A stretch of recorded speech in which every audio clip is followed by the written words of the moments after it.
বরাবর মাকে দেখেছি মাছের মুড়ো বা পেটি কখনো পাতে নেবে না, সবসময় লেজার মাছটুকু মায়ের জন্য তোলা থাকে। বড় হওয়ার পর একদিন জিজ্ঞাসা করেছিলাম, আচ্ছা মা, তুমি সবসময় লেজার মাছটা খাও কেন? কখনো কখনো মুড়োও তো খেতে পারো। বাবা সেটা শুনে মুখ টিপে হেসে বলেছিল, তোর দিদা তোর মাকে শুধু লেজার মাছ খাইয়েছে, তাই তোর মা লেজা ছাড়া অন্য মাছের স্বাদ বোঝে না। আমি বলেছিলাম, লেজার মাছে তো প্রচুর কাঁটা, ভালো লাগে তোমার?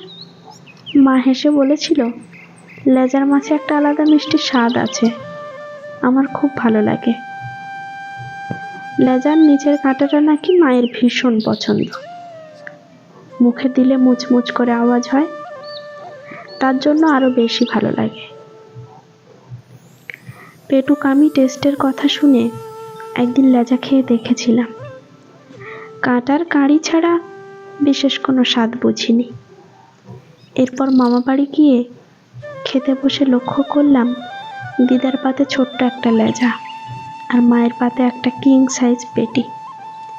এর আগেও মামা বাড়িতে গেছি, খেয়েছি, কিন্তু এত ডিটেলে লক্ষ্য করিনি। আমি অবাক হয়ে দিদাকে বললাম, আরে মা তো পেটি খায় না গো, মাকে লেজাটা দাও। দিদা হেসে বলল, আমি তো তোর মায়ের মা, আমি জানবো না তোর মা কি খায় আর না খায়? বুঝলি দিদি ভাই, তোর মা কখনো লেজার মাছ মুখে তুলতো না, আগাগোড়া পেটি বা কোলের কাছের মাছটা ওর জন্যই তোলা থাকতো। জানি এখন ওর লেজেই অভ্যাস হয়ে গেছে, তবুও মায়ের কাছে দুদিন একটু ভালো মন্দ খাক। আমি অবাক হয়ে তাকিয়েছিলাম মায়ের দিকে। দেখলাম মা কিন্তু পুরো পেটিটা খেলো না, শুধুমাত্র একটা টুকরো ভেঙে নিল। পরে মাকে অনেক চেষ্টা করেছি মুড়ো বা পেটি খাওয়াতে, কিন্তু নিজের মানুষটার ওপর নাকি সংসারের ওপর প্রবল অভিমানে জানি না, মা ওই এক টুকরো লেজা নিয়েই সন্তুষ্ট থাকতো। তারপর সময় গড়িয়েছে, বিয়ে করেছি, সন্তানের মা হয়েছি। হঠাৎ একদিন খেয়াল হলো কিভাবে আমিও যেন সবাইকে খেতে দেওয়ার পর মাছের লেজাটা নিতে অভ্যস্ত হয়ে পড়েছি।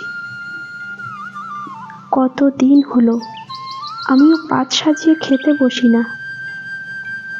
ভালো মন্দ রান্না হলে প্লেট ভর্তি করে নয়, বরং ছোট্ট একটা বাটি করে নিয়ে চেখে দেখতেই অভ্যস্ত হয়ে গেছি।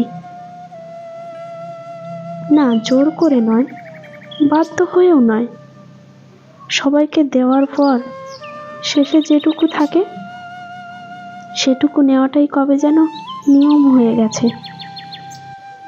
আচ্ছা, মেয়ে থেকে স্ত্রী, বৌমা, মা পোস্টে উত্তীর্ণ হওয়ার পর কি মেয়েদের জিভের স্বাদগুলো ইনঅ্যাক্টিভ হয়ে যায়? যেটুকু আছে সেইটুকুই চেঁচে পুচে নেওয়ার অভ্যাস কি সংসার তৈরি করে দেয়, নাকি আমরা নিজেরাই অভ্যাস করে নিই?